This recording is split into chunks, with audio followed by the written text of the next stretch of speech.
Avoir mis la France, pays des droits de l'homme, au diapason des autres nations qui ont restitué depuis 20 ans ces têtes maoris. C'est quelque chose de très significatif évidemment pour les communautés maoris, mais aussi pour tous les Néo-Zélandais. Rouen restitue la première tête maori et en janvier 2012, les autres têtes maoris vont retrouver le chemin qu'elles n'auraient jamais dû perdre, le chemin de la Nouvelle-Zélande et de l'inhumation dans la terre natale de ses ancêtres.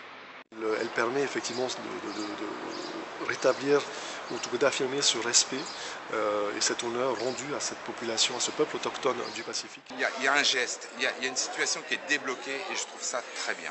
On est vraiment sur un sujet qui a fait débat, mais qui en même temps est allé vers une réponse favorable de la part de tout le monde. Ça fait vibrer l'imaginaire des gens. C'était une aventure, en creusant et en réfléchissant, une aventure extraordinaire.